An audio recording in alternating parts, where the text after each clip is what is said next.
Hello, we are here today with Peyton Tracy of the Tillamook Pioneer Museum. Tillamook County Pioneer Museum? Tillamook County Pioneer Museum. Perfect. And she's going to be describing some of her experiences here as well as what brought her here. So we're with the Tillamook County Pioneer newspaper website, not associated with the museum, although we definitely support the museum. And what brought us here today was that the editor of the Pioneer has a family portrait here in the museum. So we're going to talk a little bit about that, but then we're also going to talk about all of the amazing things that you do.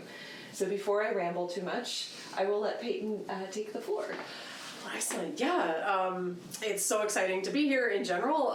This museum is such a phenomenal community resource, and that was really what sold me on it when I applied and started to get to know the institution. I'm not from Tillamook. I was born and raised in the Seattle area, but I have always loved history, particularly Western history, and so obviously the name Tillamook County Pioneer Museum really caught my interest. But really getting to know it, it is about pioneers, but it's really a history of a community that was self-created by its community. And so that's just so interesting to explore, that like what various parts of the community, what various people who have settled here or have lived here really thought was important to preserve. And so that was what really like sold me on it, is just the huge volumes of opportunity here to share those stories and continue to preserve more stories, because that's the best part of being in a museum, is preserving history as it happens. So I absolutely get that. I love that. They're some of my favorite places. Yeah. What's your favorite exhibit here? Or if you could pick one. I mean, yeah, that's asking me to pick between my favorite children. I really like the Pioneer Home exhibit. It's our oldest exhibit in the museum. It's basically been some variant of the same for almost as long as the museum's been open. We celebrated our 88th birthday this year. But it has been edited, it has been changed, things have been added, things of whatever, but it is by far our oldest, which just has a cool feeling to it. It's that the exhibit itself is also history is pretty cool. But I also really love our natural history room and all of the taxidermy within it, because that's just so one in a million. It's one of my favorite exhibits here too. It's pretty incredible to see animals that you would never, a lot of people will never see in the wild. Sure. And I'll make sure to take our listeners and viewers through the museum at a later point. So we'll clip in some of those images so people will understand what you're talking about when you say it. Exactly. So why don't you tell me a little bit about why museum studies? It is such a specific... You focused on your graduate studies on museum studies. Where did you go to school, and how did you pick that as a major? Right. Like I said, I've always loved history. That's always been something I've been interested in. And so college history was a no-brainer. And that's where I started. And I really intended to be a teacher. I did not intend to wind up in museums. I was anticipating going into public education. But one of my pre-thesis courses, as I was finishing my bachelor's, was called History in the Archive with Dr. Ellen Eisenberg, shout out. And she... they caught you. You caught the history bug. Yes. Now you're an archivist and you can't help yourself. She took us, it was all about how to do research in archives and museums with artifacts and documents that were there when the history was made. And so she took us over to the Willamette Heritage Center. I went to college at Willamette University. She took us just across the street to the Willamette Heritage Center, and I was sold. Like, it was literally within the span of 3 hours my future changed. And so I immediately started pursuing internships at that museum, at other archives, at my hometown museum in Renton, Washington. And you knew from that moment on. So you mentioned before we started that your previous position was at a baseball museum. Can you tell me a little bit about that? What was it? Is it mostly bats and balls? Where was it? What was the feature? So I pursued my master's degree in museum studies at SUNY Oneonta, State University of New York at Oneonta, which is next door to Cooperstown, New York, which is where the National Baseball Hall of Fame is. And I did internships there as part of my graduate work, and that sort of I ended up falling right into the perfect place at the right time to take on a position in their collections department. It's a much, much bigger museum than this one, and I was in charge of the three-dimensional objects, so balls, bats, gloves, jerseys, That's etc. Or I was at least in charge of the record keeping of them.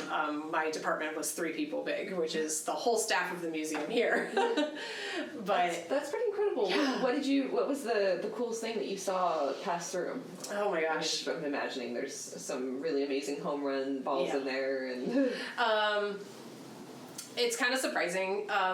So many people come in and they're like, oh my gosh, do you have anything from Babe Ruth? Of course we do. And Babe Ruth became boring after a while because everybody always asked for him. The most exciting moment for me was definitely, I'm a Seattle Mariners fan, and my first summer at the Hall of Fame was when Ken Griffey Jr. was inducted, and my last summer there was the year Edgar Martinez was inducted, and so having that like bookend experience with 2 players that I watched play while I was growing up was really, really special. And being able to, the players will often loan artifacts to the museum for the year of their induction from their history, and getting to process those artifacts, handle those artifacts, be in touch with these moments that I witnessed often was really, really special. That is cool. But I also like processed artifacts that, for example, there was a gentleman he was probably in his 70s or 80s, and his grandfather had played for a company baseball team at a textile factory in Massachusetts, just outside of Boston. And they donated his uniform from the turn of the century to us.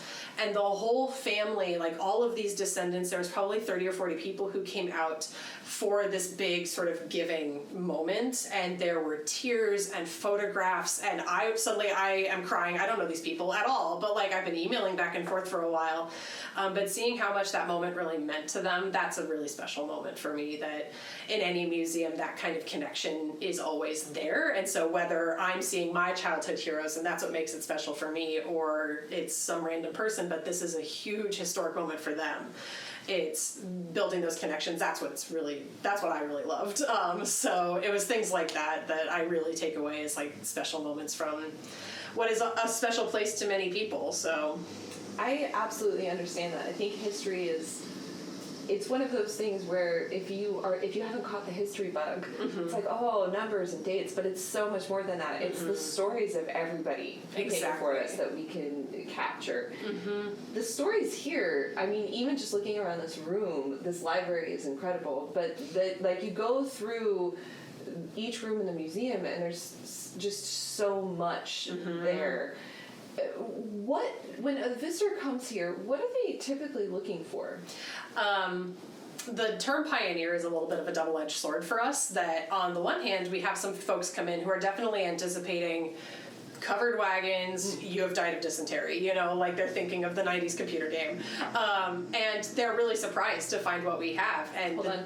Oregon Trail, for those who are maybe under the age of 25. The Oregon Trail computer game that I was partially raised on and is definitely somewhat responsible for the trajectory of my career. I think that game probably is responsible for the trajectory of every millennial's career in some way. Truly. Yeah.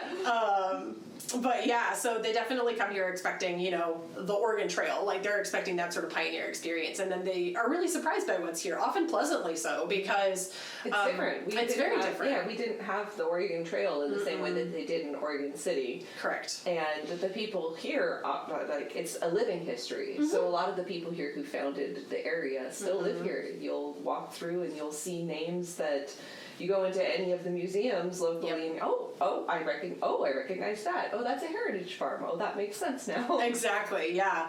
And it's almost entertaining for me when someone comes in and they're like, I've never met them in my life, and they're like, oh, I'm so-and-so, and I was like, oh, I know your farm. Like, it's, that's kind of a fun, connective moment for me. But yeah, and we had such a different settlement story here than a lot of the sort of Oregon Trail directly responsible moments that are, the people arrived at different times, and because we're so isolated here, sandwiched here between the mountains and the ocean, and the buckets of rain, it makes it, the ways people settled, the industries that they perpetuated are a little unique for the state. And so, you mean 10 feet of rain a year is not normal for anywhere else in the world? I mean, it is normal in a lot of places, but it's, we had agriculture here. It's not that we didn't, but people came here because they recognized the fertile landscape that the local Native Americans had cleared out for the elk, to tempt the elk to come here to then hunt the elk. They went, oh, that looks great for a cow. And so cows have been here almost as long as American settlement has been here, because they recognize that they're herding like grass-consuming animals, herd animals, would be happy here. But then you get into the creamery history of transporting butter by boat up to Fort Astoria and into Portland, so you have the Morning Star, and that it all interconnects. And it actually makes a lot of sense why the vintage cheddar cheese is one of the cheeses that they focus on. I'm wondering, actually, now, do you have a history of the cheese factory here anywhere represented, or is that more separate because it's such a, the cheese factory is such a draw, so. We don't have as much as you would expect, but we do have some. We have a lot of archival materials here. The research library that we have is a little lesser known than a lot of our exhibits, because it's something that you really have to dig into, as opposed to this very clean presentation. Exactly. But I can't tell you how many times people are really surprised that they come in and they're like, oh yeah, no, literally just now, as you were coming into the museum, a couple came in and they had been doing some light genealogy, and they found out that her grandfather had lived here and run a dairy farm. And so, that's something that we could say, we might potentially have a file on your family of research that people have accumulated or donated over time. And so we have a lot of that material here, and that's a lot of where our dairy collection rests right now. Deeds, land maps, sales records, things like that. Sales records, that must be interesting. Yeah, I haven't dug into it very much yet, but I know it exists. So you probably have so many projects that are just in the back of your endless, mind. Absolutely endless. But we do have a really awesome volunteer corps here that we're always looking for more volunteers. Why don't you talk a little bit about that? How does one volunteer for the museum? Absolutely. So one of the projects that we're working on right now is basically getting a place to where our collections and our archives are more accessible to everybody. And a couple of people who were literally just interested of their own accord in genealogy were like, hey, can I help you organize these in any way? Anything like that. And that really started that project off, is that we had this group of 3 researchers who are here. They're here, I think, every Tuesday. They just pop in and they go through all of the files and they pull out artifacts that should be stored separately. They sort of organize the files. Some of them are it's just the Smith family or whatever, and so they will parse it out into individual members, or maybe there's a file that only has one thing in it that they can kind of combine, something like that. So they're really creating finding aids which will help us be able to better access it. That's just one of probably, I don't know, a dozen projects that we would love volunteer assistance on, but collections is really where a lot of people love, because they have that very personal moment of touching history. Yeah. Exactly. If you've ever gone into a museum and you've wanted to touch something, become a volunteer. Absolutely, because you probably will get to. So yeah, we have those projects going on right now in collections. Everything from, we also have front desk volunteers. Everyone who comes in at the front desk is often a volunteer, and they can sit there and work on projects for us, or they can work on their own work. It's just something that we really, really appreciate, having people to help us keep the museum open and have those connection moments with guests. But we also have working up in our attic, in our collection storage, our 3D artifact storage. We've been accumulating artifacts. We have something like 55,000 for 88 years. And so there's a lot that's here, and it needs to be organized better. It's just been archived and weatherproofed and exactly. Okay, so I want to go back to the history of the museum just a little bit. Of course. When was it founded? Who founded it? And why was it founded? Also, this building is very interesting in that it has a bomb shelter, and it's one of the most interesting buildings in Tillamook City proper, maybe in the county, in my opinion. Well, thank you. Yeah, absolutely. So tell me a little bit about that history. Sure. So there's sort of 2 stories happening here, and if you want to know the full story, our current main gallery exhibit, our rotating exhibit, is on the history of the museum. So I'll do the brief summary of it, but if you want to know more, come on and visit. But we have, so the building itself was built in 1905 as the county courthouse. It was the second county courthouse. The first one burnt in a fire in 1903. As happens when you build whole big wooden buildings and you're operating off of candlelight and oil lamps. Yeah. But it happens. So they built this one out of brick and cinder block, and so they learned their lesson. But so the building was built in 1905. When the Great Depression hit, we received quite a bit of New Deal money, and that's where some of our current county courthouse was built. I believe it started construction in 1932. Don't quote me on that, but around there, and it was finished in 1934. And all of the county courthouse operations moved into the building that presently exists. That makes a lot of sense. I always wondered how this county has managed to if you haven't been in the Tillamook County Courthouse, find a good reason to go. You can just walk right in. You can walk right in, but I mean, don't try to get arrested and go there for court. Don't don't do something stupid. You don't need to go to court to go to the courthouse. Exactly. Yes. But it's stunning, and it is. It's so unique. It's on par with what you might find in Portland or San Francisco in terms of its architectural quality and the materials, and it's like, where did that money come from? And now I know. WPA. This is why you have museums, people. To preserve the history. Somebody needs to know this. Mm-hmm.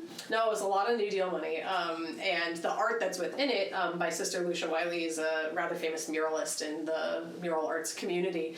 And she was local to Tillamook, born and raised, and so we have two of her murals here in town. One is in City Hall, which was formerly the post office for the city of Tillamook, and the other is in the courthouse. And I'd highly recommend you go check them out.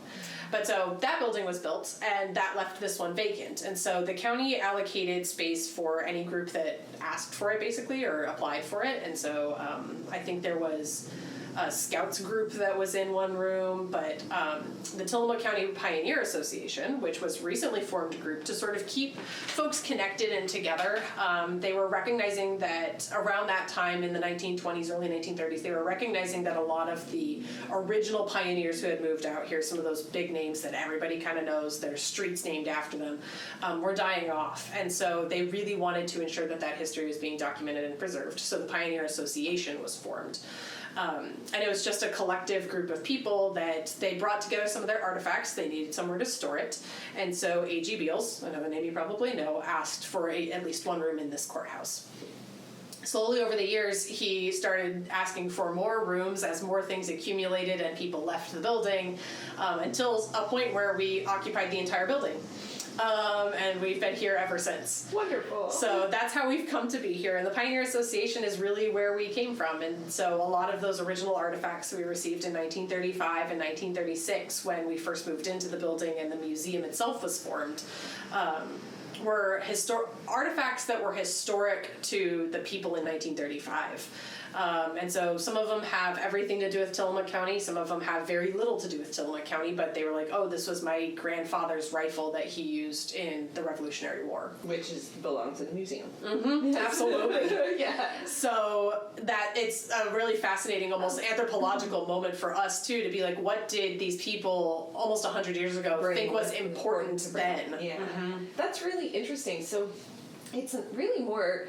and that makes the name make a whole lot more sense. Mm-hmm. It's not a museum of the history of Tillamook County. It is the pioneers that you're focusing on, and so their artifacts, even if they have nothing to do with Tillamook, would make sense. Mm-hmm. And we are trying to change that slightly, only because, now it's 2023. I have connections at a lot more museums. We have a lot more sort of understanding of that, and so we are trying to make very intentional decisions about what it is that we preserve here, because sort of my shorthand is there's a lot of museums that talk about Revolutionary War history all up and down the East Coast. There aren't very many museums that specifically talk about Tillamook County history, and the ones that do are all here. Yeah. So we really want to make sure we're prioritizing that preservation, the story of Tillamook County, but some of those original artifacts that we received do kind of inform the story of the history of Tillamook County, because it's, again, what did these people find important?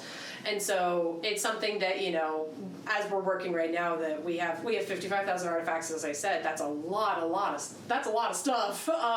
Very cool and important objects, but some of them may be better served in the places that they're related to. Yeah, in another museum. And so we're trying to make some very intentional decisions with that. That makes sense, because a museum that took in literally everything would be full in 6 months. Absolutely. And we've been doing it for 88 years. It's amazing how when you go into a museum and you hear the stories of the things that were rejected for archiving, what's the funniest thing that you've, or at least seen or maybe heard of coming into a museum asking somebody to archive it, either here or in any of your other experiences? It's I can't really think of ones that are like particularly funny. There's some that come in that you're like, this is important to you, you know? Yes, I was trying to be polite. But yeah. No, I feel like it is polite because again, it informs what is important to them. The ones that kind of make me laugh and shake my head is when things mysteriously appear in the night. Oh, that's adorable. You'd be surprised how often we get things just left on our doorstep, which actually is really complicated for a museum to accept because we don't have a donor, we don't have anything like that, so we can't track it down. You don't know if it's legal. You don't know what it is. You have to research it. So we can't really accept things that arrive that way. And so don't come here and just drop off Grandpa's cup. Exactly. Don't just mysteriously put it into the display. Absolutely. And if you want to donate something, just give us a call or shoot me an email. It's something that we process as a group. There's a system for it, but it's just to make sure that we have the ability to care for things because a museum's intention is to preserve everything that's inside it in perpetuity so that future generations will be able to see it and enjoy it just like people today. And so often the decision to say no, we can't accept this is either because it doesn't fit within our mission. So someone gives us something related to Multnomah County, I might say this should be a museum in Multnomah County. Or it's something that we just can't care for. We just we would be doing a disservice to take it. Right. Things that need specialized environmental controls. Exactly. Yeah. That we just don't have here. Or not even yet. Security. Yes. Somebody breaking in and stealing something. Yeah, which obviously we hope that never happens. But it's things like that. And so that's a lot of where that decision making lies. But when we say no to somebody, we will often make a suggestion of another museum it can go to. That's so nice of you. Or if it's a family heirloom, then it should maybe just be a family heirloom. And I will give recommendations for how to preserve it at home because we all can do our own preservation work at home to make sure that, if it does come to a museum, wonderful, obviously. But sometimes things have been offered to both here and at my other museums that I've worked at in the past that I'm just this is a family treasure and it should remain a family treasure because if you put it in a museum, it's going to be way harder for you to enjoy it. But here's everything you can do to make sure that it lasts as long as something in a museum will. Right. So before we take our tour, I would love just a brief discussion of how you fund the museum and how people can donate to the museum, how much it costs to come here as a visitor when you're open, the nuts and bolts. Yeah, absolutely. So we're open Tuesday through Saturday, 10 to 4. Except for major holidays, but I would love to get to a point where we can expand that accessibility for folks. Because we love to have folks in. I can't tell you how many times people come in that say, I haven't been here since I was a kid, and, it hasn't changed. So, it's fun to bring people back.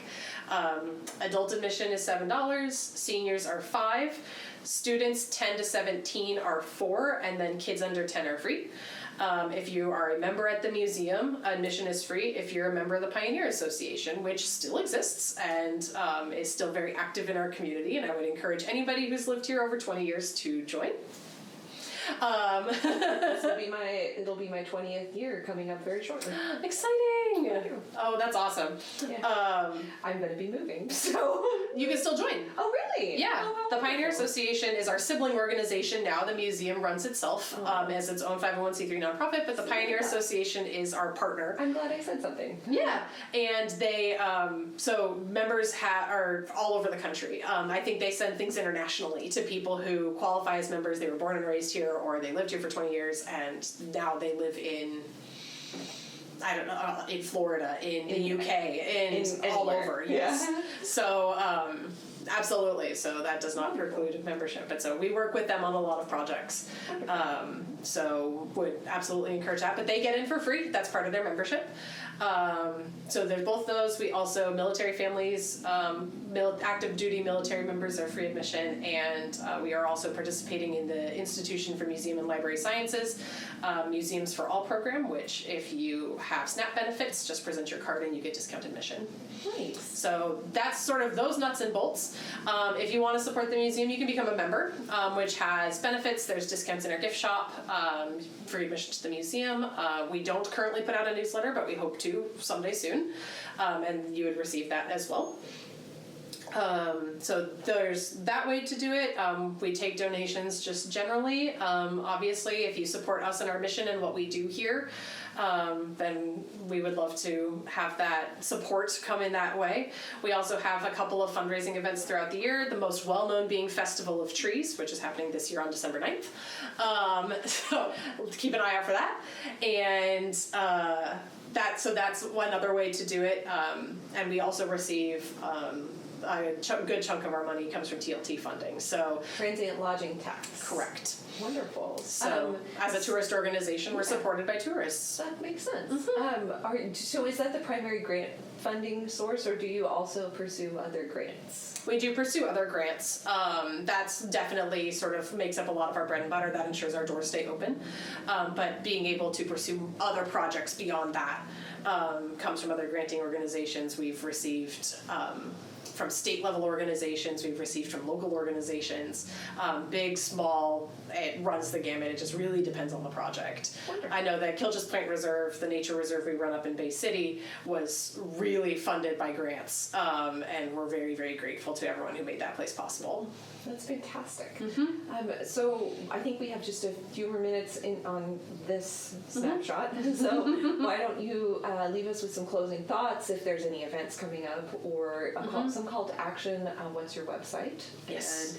And one more time, location. Yes.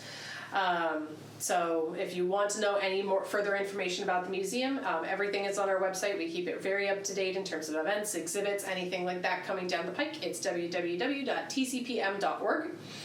TCPM, as in Tillamook County Pioneer Museum.